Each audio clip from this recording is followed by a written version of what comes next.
Captain Jake Morrison stood on the bridge of the UE's horizon, watching the alien ship grow larger on the main screen. After 200 years of wondering if humans were alone in the universe, they finally had their answer. The massive vessel. Ahead of them looked like a giant crystal formation twisted into the shape of a warship. Sharp edges caught the light from the nearby star, making it sparkle like a deadly jewel. "Sir, they're responding to our signals," said Communications Officer Amy Patterson from her station. Her voice carried excitement mixed with nervousness.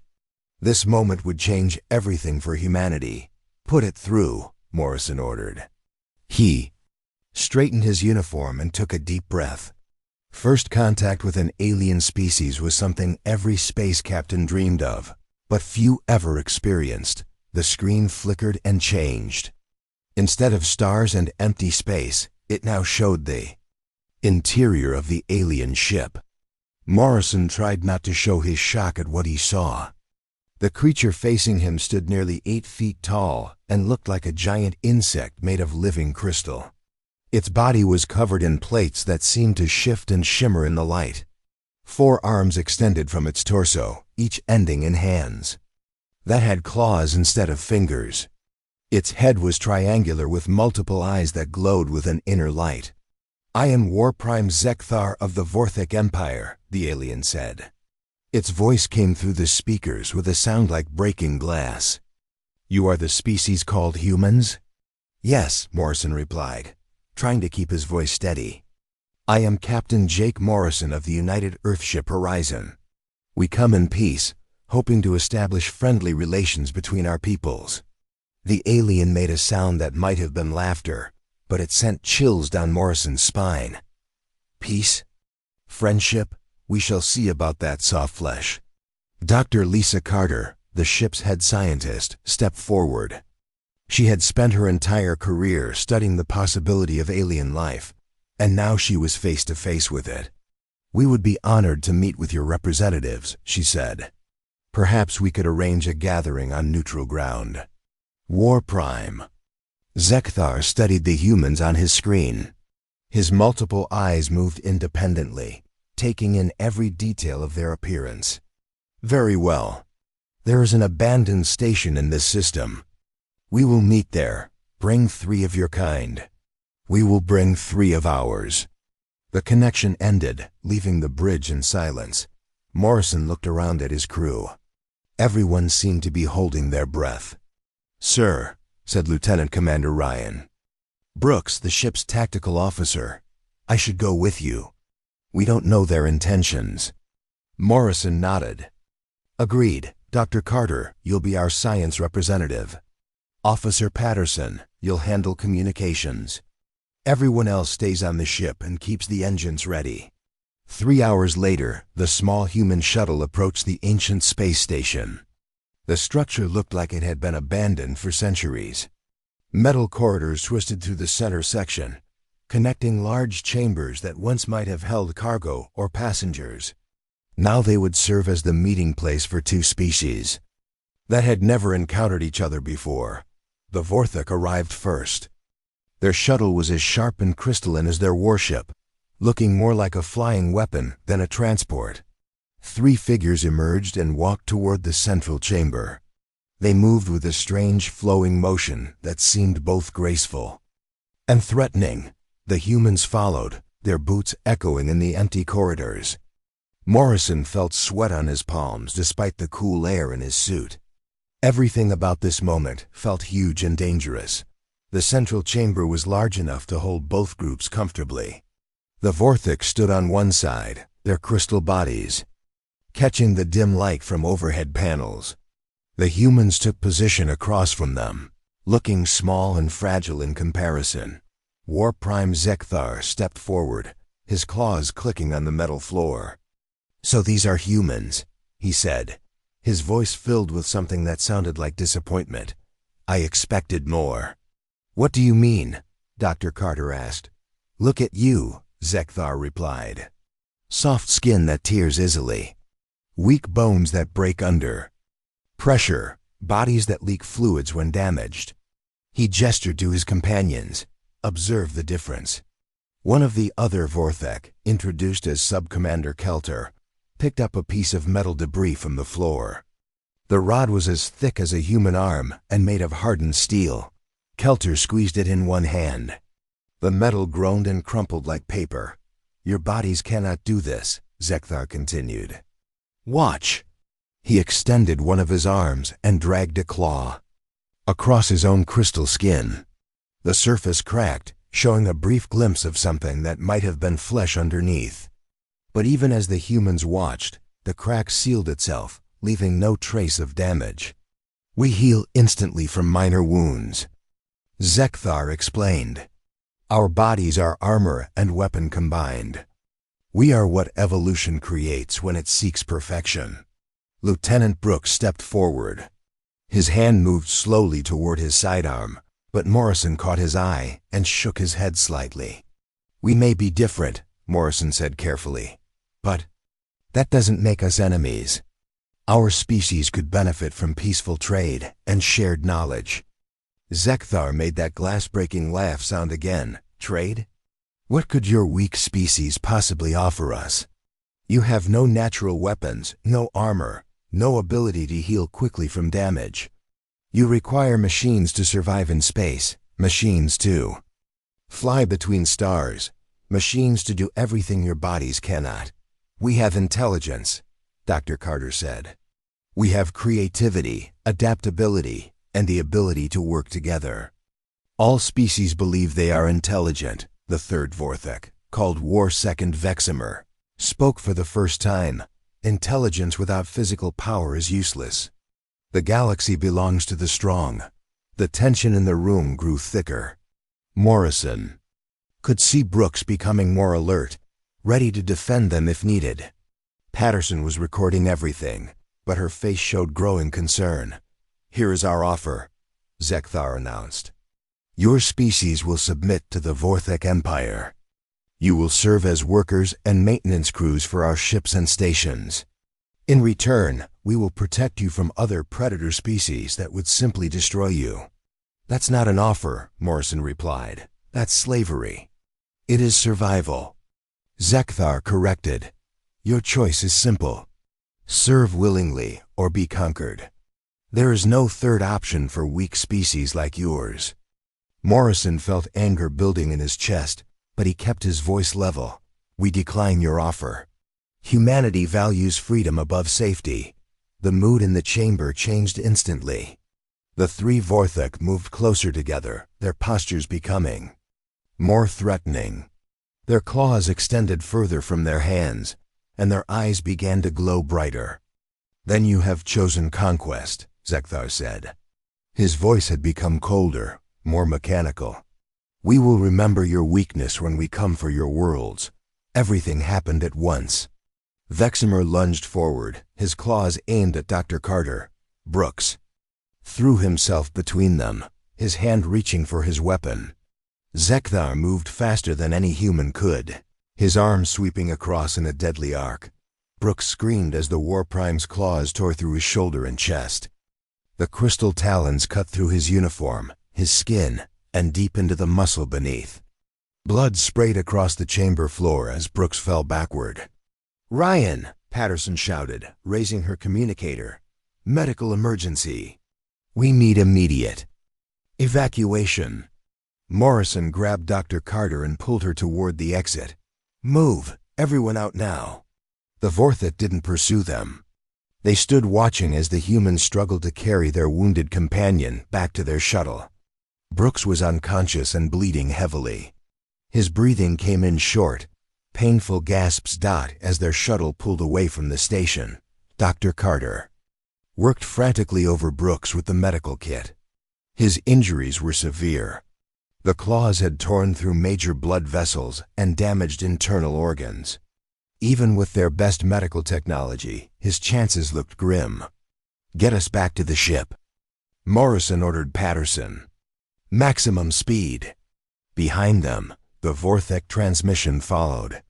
Zekathar's voice filled their shuttle with cold certainty. "Run back to your weak worlds, soft flesh. Tell them what you have seen. When our fleets arrive, remember this moment." Remember how easily we broke your strongest warrior. Your species will learn to kneel, or it will learn to die. The U.S. Horizon's medical bay received Brooks within the hour, but Dr. Helen Torres, the ship's doctor, could only shake her head as she examined him. The damage was too extensive. Human medicine could stabilize him for a while, but the injuries were beyond their ability to fully repair. Morrison stood in the medical bay, watching his tactical officer fight for his life. The first meeting between humans and aliens had gone terribly wrong. Instead of finding friends among the stars, they had found enemies who saw them as nothing more than weak creatures to be dominated or destroyed. But as he watched Dr. Torres work, Morrison made a silent promise. The Vorthek had made a mistake. In showing their hand so early, they thought they knew everything about humans from one brief encounter. They were about to learn how wrong they could be. 3 months after the failed first contact, the morning sky over New Texas Colony turned dark with alien ships. Colony Administrator Ben Hughes stood at the observation deck of the main facility, watching hundreds of crystalline vessels descend through the atmosphere like deadly raindrops. "Sir, we're receiving a transmission," reported communications specialist Danny Walsh from the control room behind him. His voice shook as he spoke. The colonists had heard the reports from Captain Morrison's encounter, but seeing the Vorthak fleet in person was something else entirely. "Put it through," Hughes ordered, though he already knew what the message would contain. He had been hoping for 3 months that the aliens would forget about humanity's refusal to surrender. That hope died as the transmission began. The face of Fleet Commander Casmer filled the main screen. The alien looked similar to War Prime Zekthar, but larger and covered in more elaborate crystal formations that marked his higher rank. His multiple eyes glowed with cold satisfaction as he studied the human colony below. "Soft-flesh creatures of New Texas," Casmer announced, his voice carrying the same glass-breaking quality as his subordinate. "I am Fleet Commander Casmer of the Vorthek 3rd Conquest Fleet. You will surrender immediately and prepare for processing." Hughes stepped forward, trying to project confidence he didn't feel. "I am Administrator Ben Hughes. This is a peaceful mining colony. We have no weapons, no military value. There's no reason to attack civilians." "There is every reason," Casmer replied. "Your species refused our generous offer of servitude. Now you will learn the cost of defying the Vorthek Empire. However, if you surrender now, we will allow half of your population to live as workers. Resist, and all will die." The transmission ended. Hughes turned to face his staff, seeing the same fear in their eyes that he felt in his heart. New Texas was home to 50,000 people, most of them miners and their families. They had some hunting rifles and a few security officers, but nothing that could stand against a fleet of alien warships. "Get me Colonel Sullivan," Hughes ordered, "and start the evacuation procedures." Marine Colonel Kate Sullivan arrived within minutes, her face grim with determination. She commanded the small security force that protected the colony from wildlife and the occasional pirate raid. Against a Vorthak invasion fleet, her 100 Marines might as well have been armed with sticks and stones. "What's our situation?" she asked, studying the tactical display that showed the alien ships positioning themselves around the colony. Major Chris Davis, her second in command, pointed to the screen. "They've got us surrounded. 300 ships, maybe more. Heavy weapons, advanced shields. Our satellite defenses lasted about 30 seconds before they were destroyed." Sullivan nodded grimly. "Evacuation?" "Civilian transports are loading now," Hughes replied. "But we can't get everyone out before they start their attack. We need to buy time." "My Marines are ready," Sullivan said. "We knew this day might come." Everyone volunteered to stay and fight. The first Vorthik dropships landed an hour later. The crystalline vessels touched down in the main plaza, their hulls opening to reveal squads of alien warriors. Each Vorthak stood 8 feet tall, their crystal armor gleaming in the artificial light of the colony domes. They moved with fluid grace, their weapons crackling with energy that made the air itself seem to burn.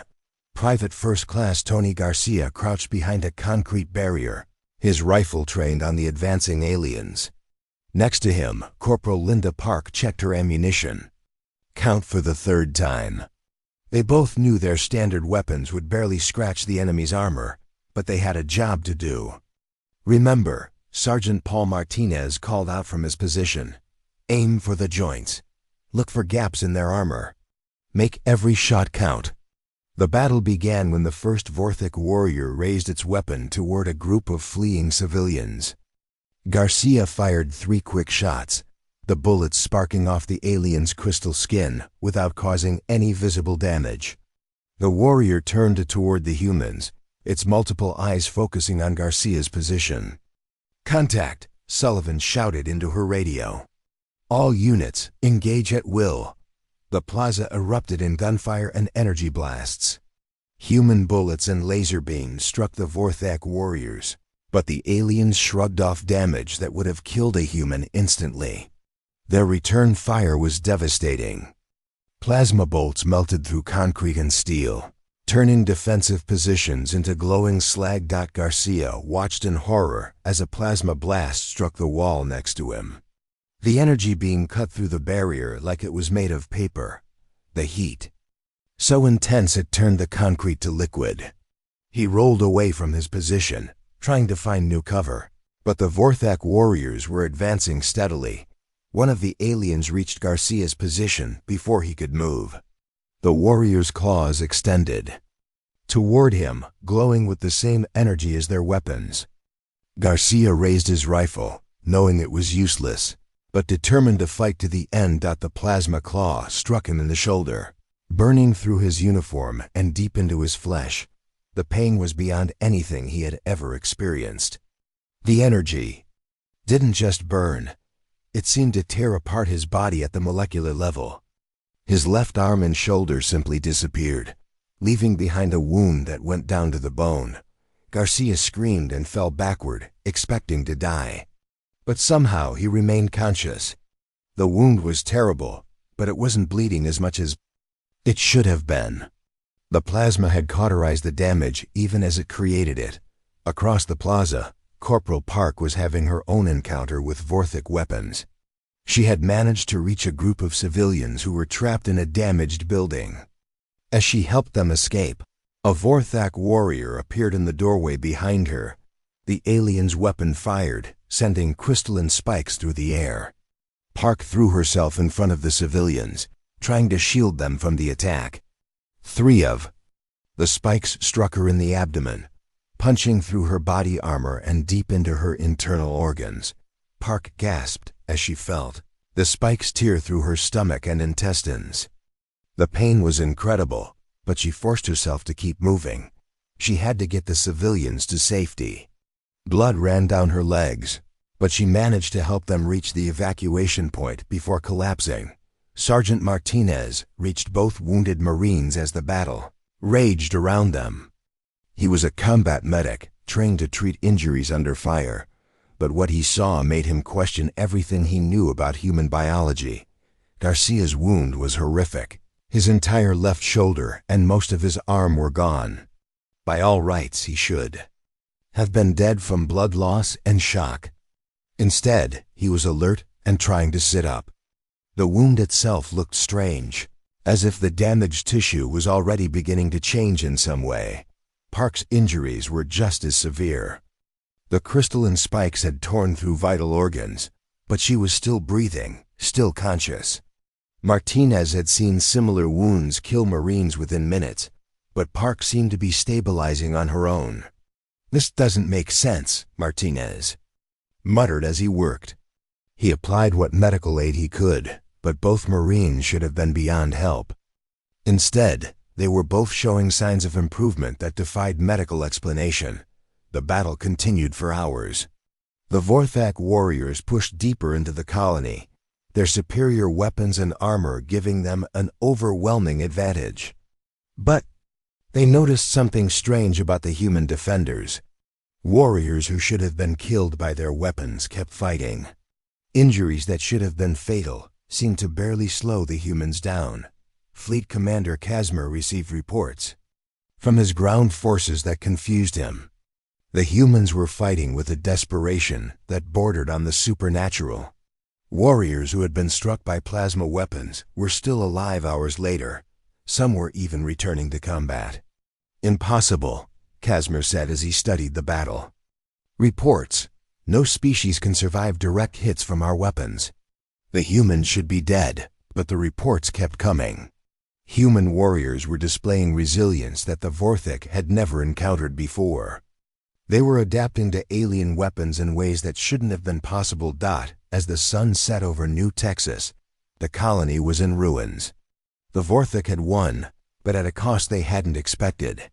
They had lost warriors to an enemy they had considered weak and helpless. The humans had fought with a ferocity that surprised even their own commanders. In the medical facilities that the Vorthik allowed to remain operational, Dr. Helen Walsh worked frantically to treat the wounded. What she found in her patients challenged everything she thought she knew about human physiology. Private Garcia's wound was healing, but not in any way she had seen before. New tissue was growing to replace what had been destroyed, but it was different from normal human flesh. It was denser, more resilient. The regeneration was happening at a rate that should have been impossible. Corporal Park's internal injuries were also healing in ways that defied explanation. Her organs were repairing themselves, but the new tissue was different from the original. It was as if her body was learning from the damage and making improvements. Dr. Walsh documented everything she observed, knowing that her notes might be the key to understanding what was happening to the human survivors. The Vorthik had attacked humanity, expecting to find weakness. Instead, they might have triggered something in human biology that had been dormant for millions of years. As the night fell over the conquered colony, the Vorthik broadcast their victory to the rest of human space.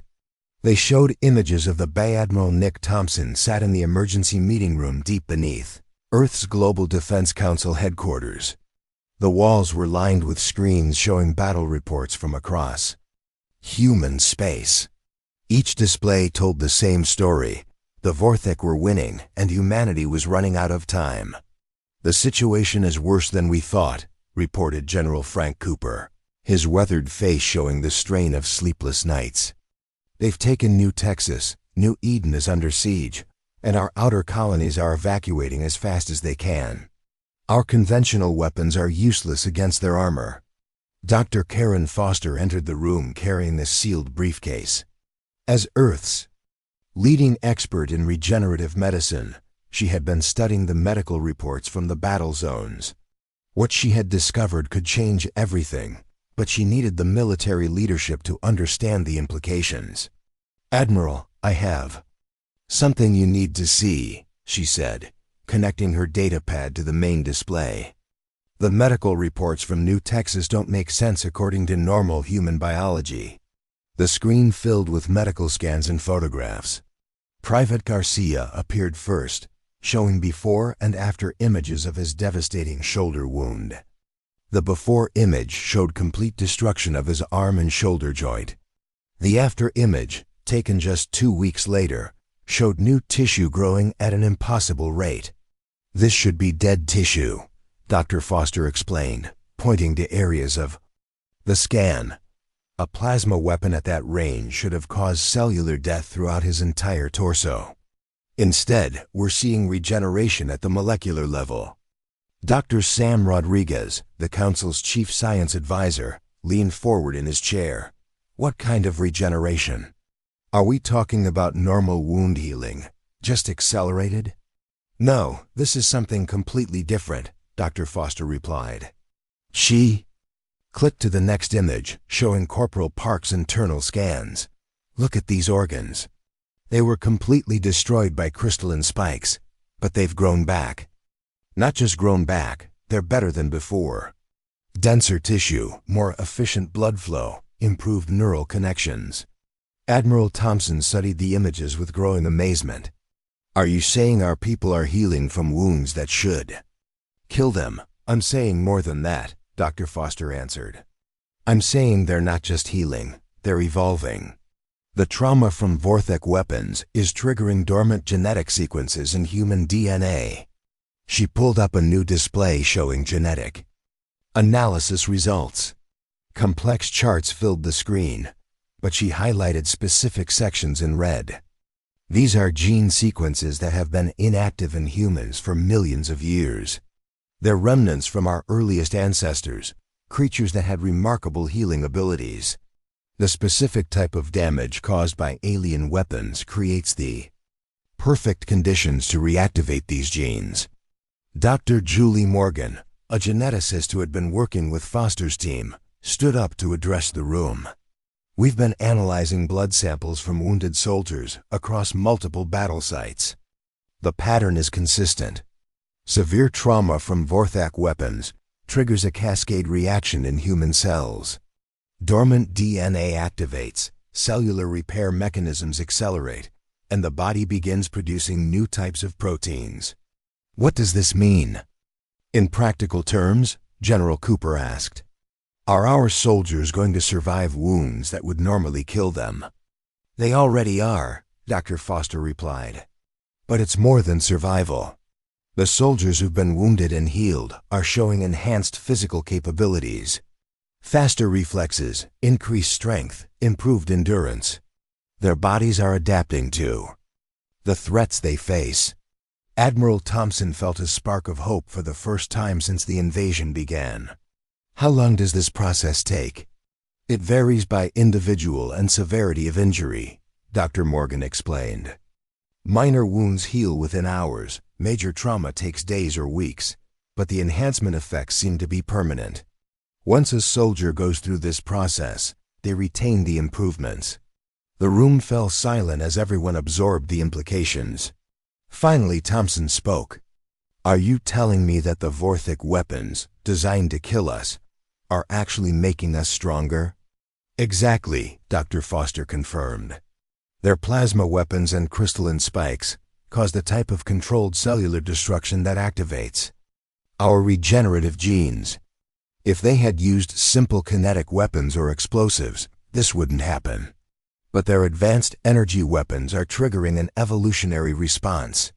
General Cooper looked skeptical. This sounds too good to be true. What's the catch? Dr. Morgan pulled up another set of data. The process is extremely painful and dangerous. Many subjects don't survive the initial trauma, even with medical support. And we don't know the long-term effects of these genetic changes. We're essentially watching human evolution happen in real time. Meanwhile, on the agricultural world of New Eden, Governor Patricia Lee was seeing these theories put to the test. Her planet was under siege, surrounded by Vorthak ships that had been bombarding the surface for 3 days. The human defenders were vastly outnumbered, but something strange was happening on the battlefield. Lieutenant Commander Ryan Brooks had arrived on New Eden 2 days earlier. The same officer who had nearly died in the first contact incident was now leading a special operations team. But he was no longer the same man who had been wounded by War Prime Zekthar's claws. Brooks moved through the battlefield with fluid grace that seemed almost inhuman.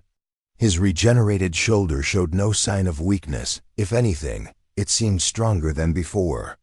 His reaction time was phenomenal, allowing him to dodge Vorthik plasma fire that would have killed any normal human. Sir, how are you doing that?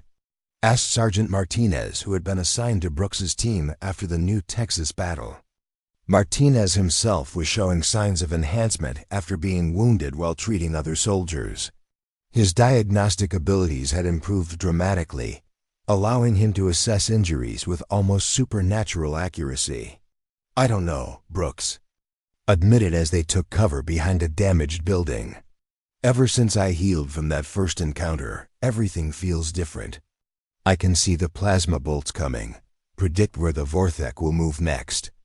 It's like my brain is processing information faster than before. The battle around them raged as Vorthek ground forces pushed deeper into the colony. But the human defenders were putting up resistance that surprised both sides. Soldiers who had been wounded in previous engagements were fighting with abilities that defied explanation. Private Garcia had volunteered for frontline duty despite having lost his arm just weeks earlier. The regenerated tissue was not only functional, but seemed to be stronger than his original limb. He could lift objects that would have required both hands before, and his grip strength was powerful enough to crush Vorthek equipment. Corporal Park was serving as a reconnaissance specialist, using enhanced senses that had developed after her near-fatal injuries. She could detect Vorthek movements from distances that should have been impossible, and her improved reflexes allowed her to navigate through enemy fire with remarkable skill. Dr. Helen Walsh, who had been documenting the changes on New Texas, had set up a field laboratory on New Eden to continue her research. What she was discovering challenged everything she thought she knew about human potential. The enhanced individuals are showing capabilities that go beyond simple physical improvement, she reported to Earth Command. Their neural pathways are reorganizing, creating new connections that improve processing speed and sensory perception. Some are developing what can only be described as predictive abilities. Back on Earth, Dr. Foster was working around the clock to understand the full implications of human enhancement.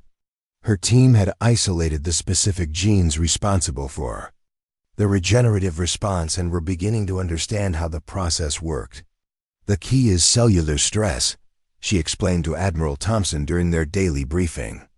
Vorthek weapons create a specific type of damage that human cells interpret as an evolutionary challenge. The body responds by activating genetic programs that have been dormant since our species was young. Can we replicate this process safely? Thompson asked. Can we enhance soldiers without requiring them to be nearly killed first? Dr. Foster shook her head. We've tried controlled exposure to similar energy patterns, but it doesn't work. The enhancement only triggers under conditions of genuine mortal threat. The body seems to know the difference between real danger and simulation. As reports continued to arrive from the battle zones, a pattern became clear. Humans who survived. Vorthek attacks were not just recovering, they were becoming something more than human. Each battle created more enhanced individuals, and each enhanced individual was more effective against Vorthek forces. The aliens had set out to prove human weakness by using their most devastating weapons. Instead, they were inadvertently creating super soldiers who could match their own physical capabilities. Every attack was making humanity stronger, more adaptable, more dangerous. Fleet Commander Casmer was beginning to realize that something had gone wrong with his conquest. His ground commanders were reporting increasing resistance from human forces that should have been decimated weeks ago. Warriors who had been confirmed dead were appearing in subsequent battles, fighting with abilities that rivaled Vorthek physiology. This is impossible, he told his subordinates during a strategy meeting aboard his flag. War Prime Zekthar stood on the command deck of his personal warship, watching the battle reports flow in from New Eden. What he saw on the screens made no sense according to everything he knew about warfare and biology. The human defenders should have been crushed weeks ago, but instead they were fighting back with increasing effectiveness. Show me the combat recordings again, he ordered his tactical officer. The screen filled with footage from Vorthek ground forces. Zekthar watched as human soldiers moved through plasma fire with impossible speed, their bodies somehow predicting where the energy bolts would strike before they were fired. War Prime, this footage is accurate, reported Sub-Commander Kelter. We have confirmed these recordings from multiple sources. The humans are displaying capabilities that rival our own enhanced warriors. Zekthar focused on one particular human in the recording. The soldier moved with fluid grace that reminded him of elite Vorthek fighters, but there was something different about the movement patterns. Where Vorthek warriors relied on their natural armor and healing, this human seemed to simply avoid damage entirely. Identify this human, Zekthar commanded. According to our intelligence, this is Lieutenant Commander Ryan Brooks, Coulter replied. He was the human wounded in your first encounter with their species. Our medical analysis indicated he should have died from those injuries. Zekthar remembered that meeting clearly. He had struck the human with claws designed to cause maximum tissue damage. The wound had been fatal by any reasonable measure. Yet here was the same human, not only alive but fighting with abilities that seemed to exceed his original capabilities. On the surface of New Eden, Brooks was indeed demonstrating the impossible. He led a squad of enhanced humans through the ruins of what had once been the colony's main settlement. His team included soldiers who had all survived devastating wounds from Vorthek weapons, and each one had emerged from the experience changed. Sergeant Martinez moved alongside Brooks, his enhanced senses allowing him to detect Vorthak positions long before they came into visual range. "I count 15 hostiles in the building ahead," he whispered. 3 more on the roof, 2 flanking positions to the left. Private Garcia flexed his regenerated arm, feeling the new muscle tissue respond with strength that amazed him. The limb that had grown back was not just functional, it was better than his original arm had ever been. "I can handle the flanking positions," he said quietly. Corporal Park nodded toward the rooftop enemies. "I'll take the high ground. My reflexes should be fast enough to avoid their return fire." Brooks studied his team with a mixture of pride and concern. These soldiers had paid a terrible price for their abilities, enduring wounds that would have killed any normal human. But they had emerged from that trauma as something new, something that the Vorthik Empire had never encountered before. "Remember," Brooks said as they prepared to move, "we're not just fighting for New Eden. Every Vorthik we defeat here is one less enemy that other human colonies will face. We're buying time for our people to evacuate and regroup." The attack began with Garcia, sprinting toward the flanking positions faster than any unenhanced human could move. His regenerated muscles propelled him across the broken ground with fluid efficiency. The Vorthek warriors turned to engage him, their plasma weapons charging with deadly energy. But Garcia was no longer limited by normal human reflexes. He could see the energy building in their weapons, predict the firing pattern, and adjust his movement accordingly. He reached the first Vorthak position before the alien could complete its attack, his enhanced strength allowing him to crush the warrior's weapon with his bare hands. Meanwhile, Park was scaling the damaged building with impossible agility. Her improved coordination and strength allowed her to climb surfaces that would have challenged a trained acrobat. She reached the roof just as the Vorthik spotters were calling in the human positions. The aliens turned their weapons toward her, but Park's enhanced reflexes made their movements seem slow and predictable.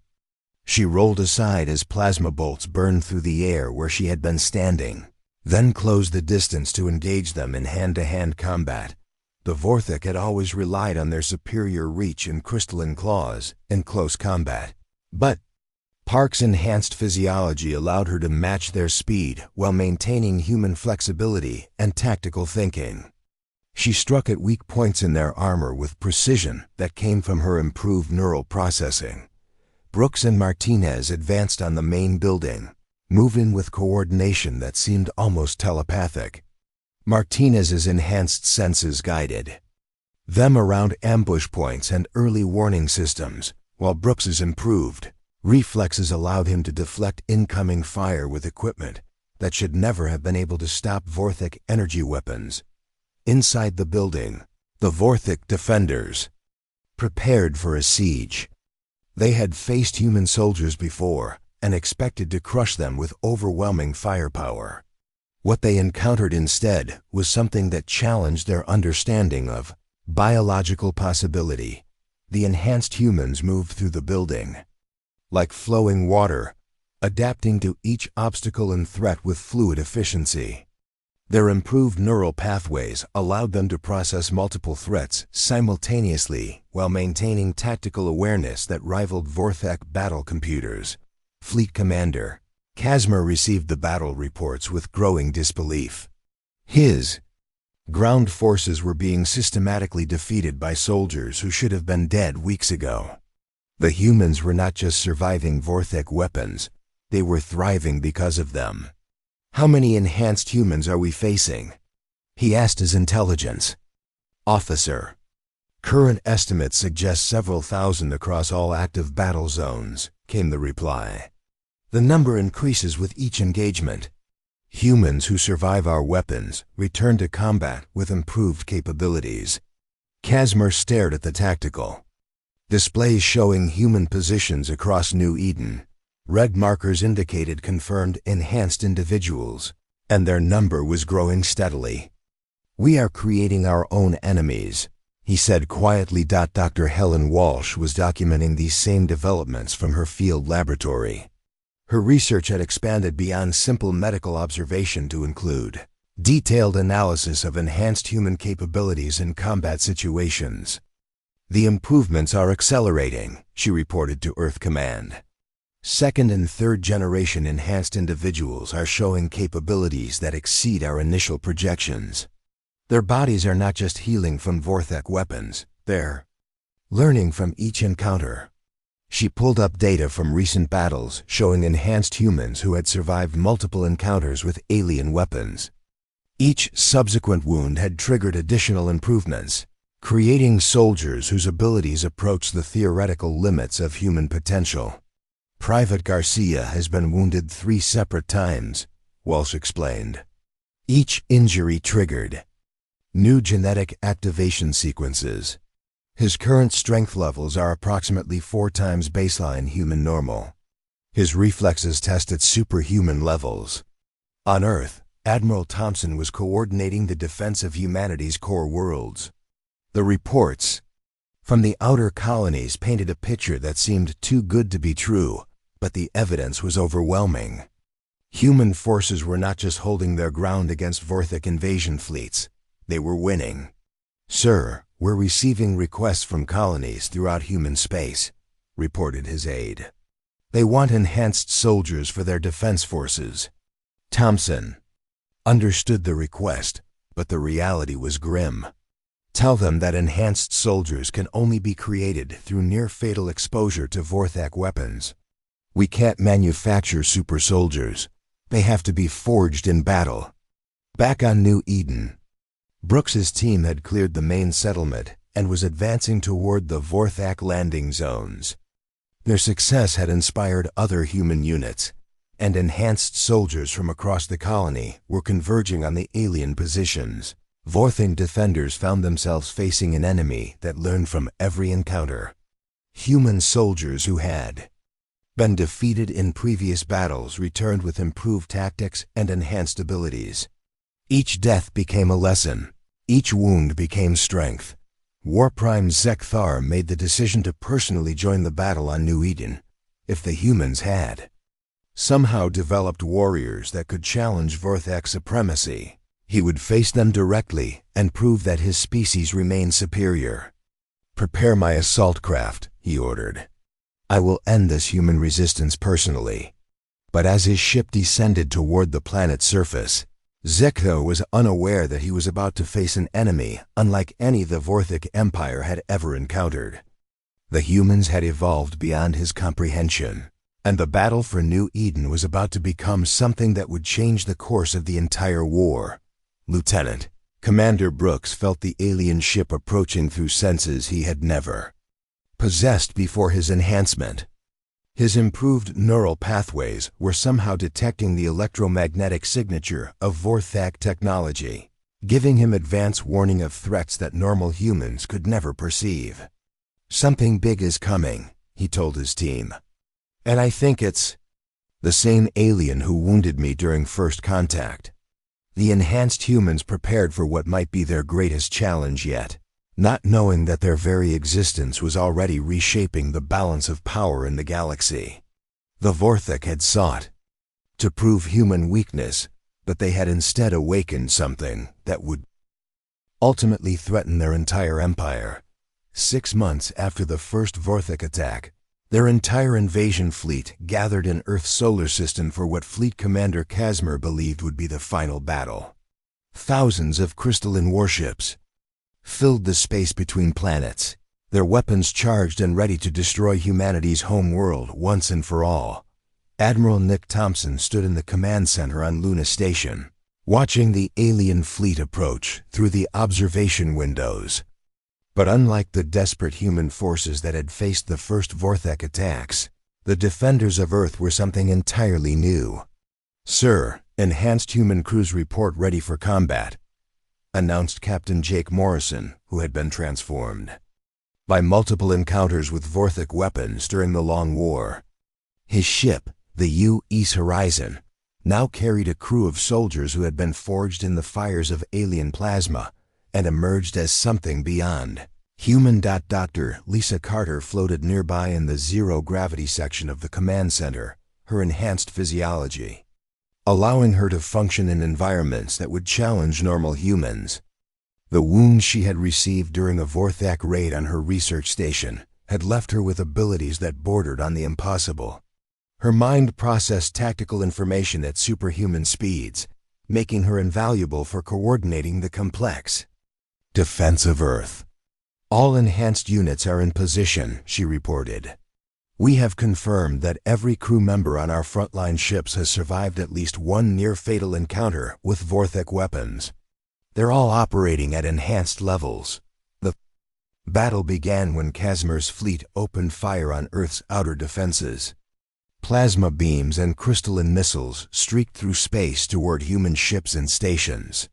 But what should have been a one-sided massacre quickly became something else entirely. Lieutenant Commander Ryan Brooks commanded a squadron of enhanced pilots whose reflexes had been sharpened by repeated exposure to Vorthok weapons. They flew their ships through walls of enemy fire that should have been impossible to survive, their improved neural processing allowing them to predict enemy attack patterns before they fully developed.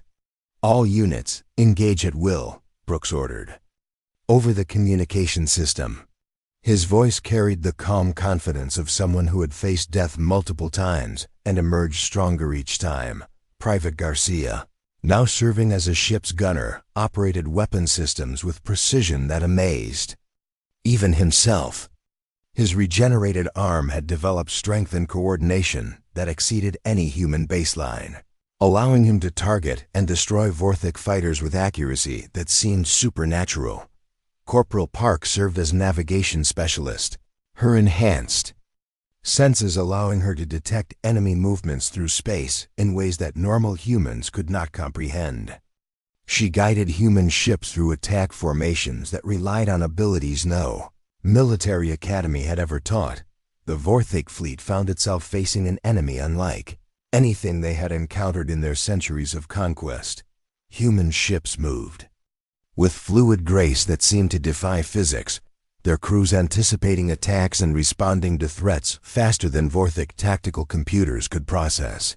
War Prime Zekthar watched the battle from his flagship with growing disbelief. His forces held every advantage: superior numbers, advanced technology, weapons that had conquered dozens of species. Yet the humans were not just holding their ground, they were winning. "How is this possible?" he demanded of his tactical officers. "Our weapons should destroy their ships instantly. Their crews should be dead from the first exchange of fire." "War Prime, we are detecting unusual energy signatures from human vessels," reported his science officer. "Their crew members appear to be operating beyond normal biological parameters. Some are surviving in vacuum without protective equipment. Others are functioning in radiation fields that would kill most organic life." Zekthar stared at the tactical display, showing human ships moving through his formation like predators hunting prey. The crews of those vessels had been changed by months of warfare, their bodies adapted to survive in conditions that would challenge even Vorthok physiology. Dr. Helen Walsh was coordinating medical support from Earth's primary hospital, but her role had evolved far beyond treating wounded soldiers. She was now documenting the final stages of human evolution in real time. The enhanced individuals are displaying capabilities that go beyond our wildest projections, she reported to Admiral Thompson. Some can survive in space for limited periods. Others have developed radiation resistance that exceeds anything we thought possible. They're becoming something new. On the flagship of the human fleet, Captain Morrison felt the changes in his own body as he commanded the defense of Earth. Multiple wounds from Vorthak weapons had left him with reflexes and strength that seemed almost alien. But more importantly, they had given him an understanding of how to fight the Vorthak that came from surviving their worst attacks. All ships, concentrate fire on their command vessels, he ordered. Their tactics become predictable once you understand their psychology. They depend on fear and overwhelming force. Take away their advantages and they become vulnerable. The enhanced human crews responded with coordination that bordered on telepathic. Ships moved in perfect formation, their crews acting as a single organism focused on victory. Weapons fire converged on Vorthak command ships with precision that overwhelmed their defenses. Fleet Commander Kazmir felt his flagship shudder under the concentrated human assault. For the first time in his military career, he was facing an enemy that matched his forces in capability while exceeding them in adaptability. Warprime, we are receiving a transmission from the human fleet, his communications officer reported. Put it through, Kazmir ordered. Captain Morrison's image appeared on the main screen. But the human who faced Kazmir was clearly different from the species the Vorthak had first encountered. His movements were too fluid, his reactions too quick, his eyes showing intelligence that seemed to process information at inhuman speeds. Fleet Commander Kazmir, Morrison said, his voice carrying calm authority. I am Captain Jake Morrison of the United Earth Fleet. You demanded our surrender when you believed us weak. Now I offer you the same choice, surrender or be destroyed. Kazmir laughed, the sound like breaking crystal echoing through his bridge. You think your enhanced soldiers can defeat the entire Vorthak Empire? We have thousands of worlds, millions of ships, warriors beyond counting. We don't need to defeat your entire empire, Morrison replied. We just need to defeat you. And we've learned something important during this war. Every species has weaknesses, even yours. The human ships suddenly changed their attack pattern, focusing not on the Vorthak vessels themselves, but on specific points in their crystalline hulls. Enhanced human senses had identified structural vulnerabilities that normal analysis would never have detected. Warprime Zekthar realized too late what was happening. The humans had studied Vorthak technology during months of combat, their enhanced minds processing information and identifying weaknesses that his own species had never considered. Vorthak ships began to crack along stress lines that the humans had somehow mapped. Crystalline hulls that had seemed indestructible shattered under precisely targeted fire. The technological advantage that had made the Vorthak Empire dominant was crumbling under the assault of minds that could think faster and see deeper than any normal biological intelligence. This is impossible, Zekthar said as his fleet began to retreat. No species evolves this quickly. No biological system can adapt to our weapons in such a short time. But Captain Morrison had one final message for the alien commander. You made a mistake when you attacked us, he said. You thought our weakness was our flesh, our tendency to be damaged and wounded. You never understood that our real strength was our ability to learn, to adapt, to become something better than what we were. The enhanced human looked directly at Zekthar through the communication link, his eyes showing depths of intelligence and determination that the alien found deeply unsettling. You tried to break us with your weapons, but you only helped us discover what we could become. Every wound was a lesson. Every injury was an opportunity to grow stronger. As the surviving Vorthak ships fled Earth's solar system, Zekthar sent a final transmission to his homeworld. "We have encountered a species that defies all biological laws," he reported. "They transform our greatest weapons into tools for their own evolution. The humans are no longer the weak creatures we first met. They have become something we cannot defeat. The war was over, but humanity's transformation was just beginning.